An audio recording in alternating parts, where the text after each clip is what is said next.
Salam sejahtera Malaysia, denyut nadi suara rakyat bergema di channel ini. Jangan lupa tekan butang subscribe, like dan share. Malaysia kita punya, cintai Malaysiaku, kita jaga kita.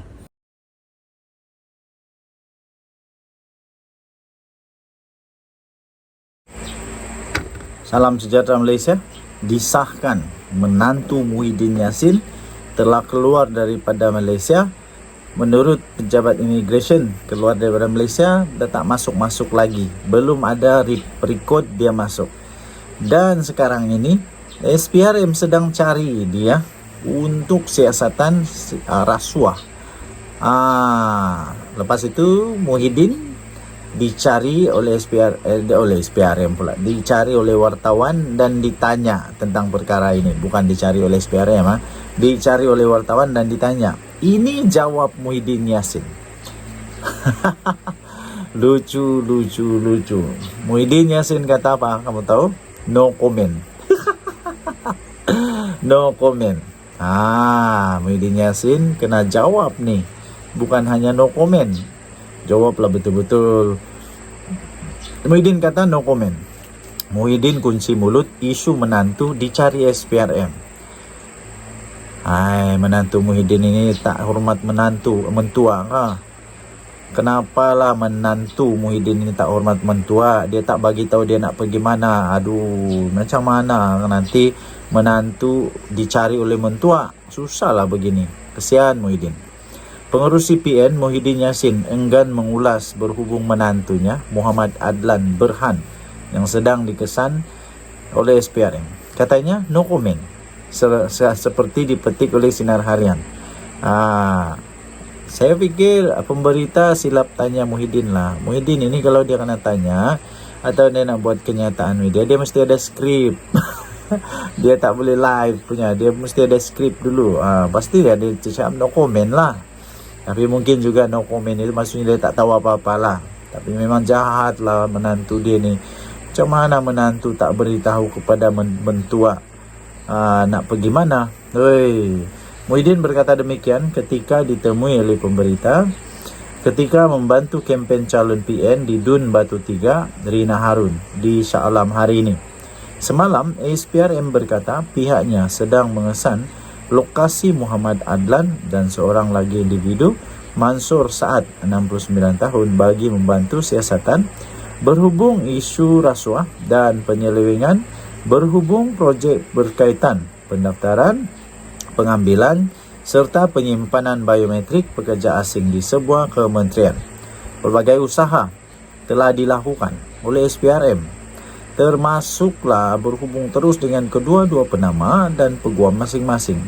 Namun mereka masih gagal menghadirkan diri ke pejabat SPRM. Ini yang syok nih.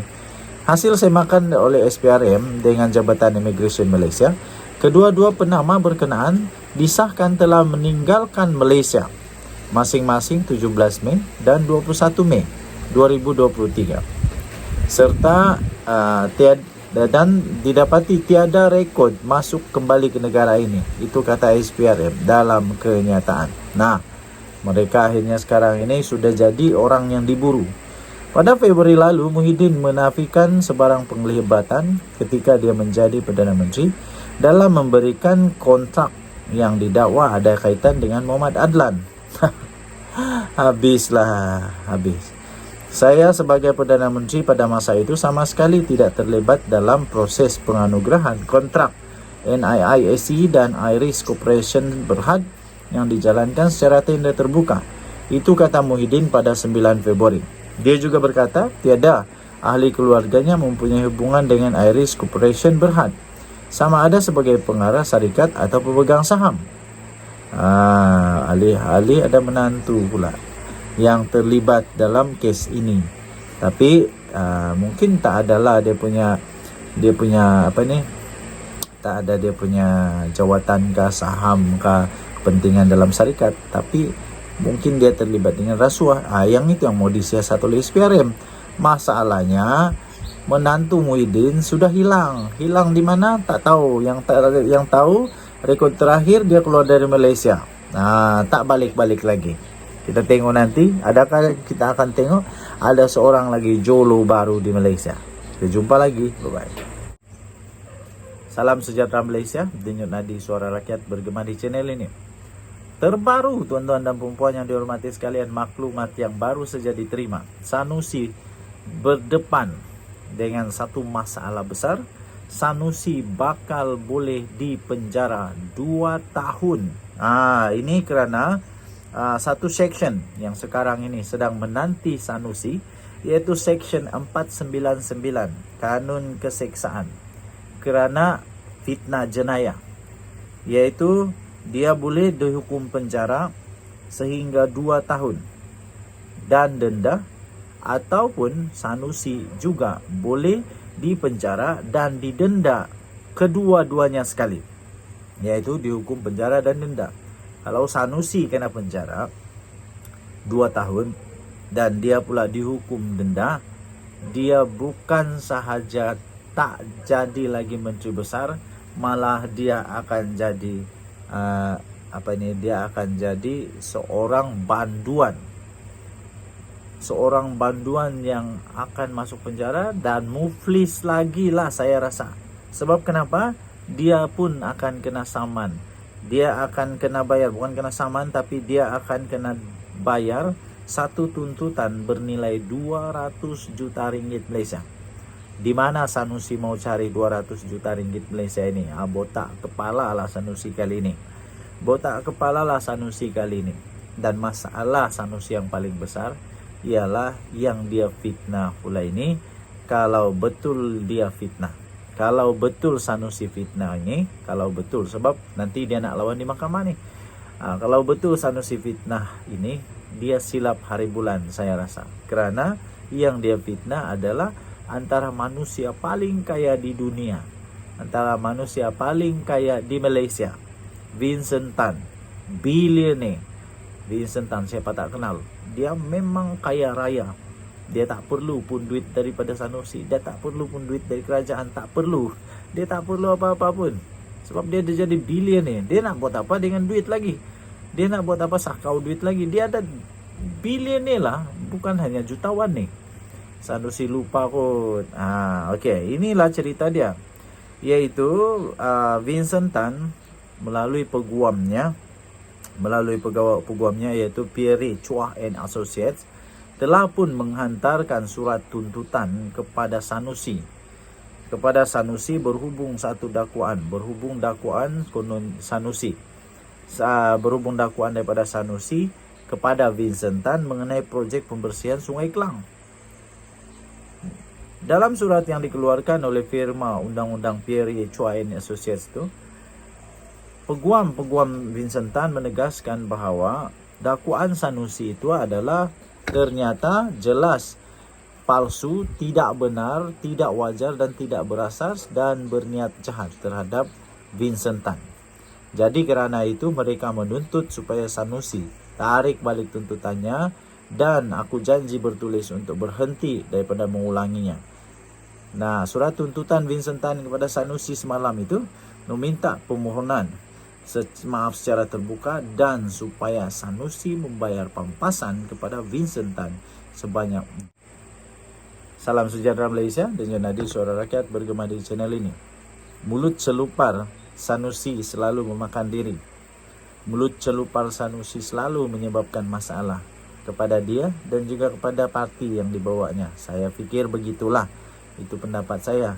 Sebab dulunya saya fikir ada harapan untuk PN boleh menang, PAS boleh menang di Selangor. Sekarang ni dah susah nak menang sebab keceluparan mulut dia itulah. Akhirnya kali ini dia ada masalah lagi dengan seorang billionaire, one of the richest men in the world. Salah seorang daripada orang yang kaya di dunia ini, billionaire. Ini bukan jutawan saja, billion. Nah, kita tengoklah, orang berkuasa lawan orang berkuasa, siapa menang? Orang jutawan, kalau si Sanusi ini jutawan lah, tapi saya tak fikir dia jutawan pun, tak pastilah. Kita tengok menteri besar, orang biasa, penjawat awam lawan dengan billionaire. Kita tengok nanti. Vincent Tan telah minta untuk Sanusi minta maaf, tapi Sanusi tidak minta maaf pada Vincent Tan. Nanti kalau Vincent Tan saman, dia bukan saman sikit-sikit tau. Dia ni bilion ni. Menteri Besar sementara Kedah Muhammad Sanusi Mandor enggan tunduk terhadap tuntutan permohonan maaf secara terbuka daripada pengasas dan penasihat Berjaya Corporation Berhad Vincent Tan dan Berjaya Land Berhad. Katanya tak minta maaf. Kes itu sedang berkembang dan dokumen-dokumen sedang didedahkan katanya. Kita tengok sehari dua lagi. Itu sajalah katanya seperti dilaporkan oleh media tempatan. Surat tuntutan daripada tuntutan kepada Sanusi semalam, surat tuntutan Vincent Tan kepada Sanusi semalam meminta permohonan maaf secara terbuka dan membayar pampasan 200 juta ringgit Malaysia. Nah, habis matilah kali ini Sanusi. Mana mau cari 200 juta ringgit ini? Takkan lapas nak buat lagi kutipan Tin Melo untuk cari 200 juta ringgit. Macam mana Sanusi mau cari 200 juta ringgit ini? Kalau dia kalah, Sanusi tak akan dapat buat apa-apa lagi dah. Surat itu memberi Sanusi sehingga tamat waktu bekerja hari ini untuk mereka bersetuju dengan tuntutan mereka. Ini 8 Ogos punya cerita. Jadi kerana dia sudah tak keluarkan minta maaf, jadi kena lah kali ini Sanusi. Ini adalah berhubung dakwaan Sanusi mengenai projek pembersihan Sungai Klang. Dalam surat yang dikeluarkan melalui firma undang-undang Pierre Chua and Associates, Peguam Vincent Tan menegaskan bahawa dakwaan Sanusi adalah jelas palsu, tidak benar, tidak wajar, tidak berasas dan berniat jahat terhadap anak guam kami, kata kenyataan itu. Mereka juga mau menuntut Sanusi untuk menarik balik tuntutannya dan membuat aku janji bertulis untuk mengulangi dakwaannya, untuk berhenti mengulangi dakwaannya itu.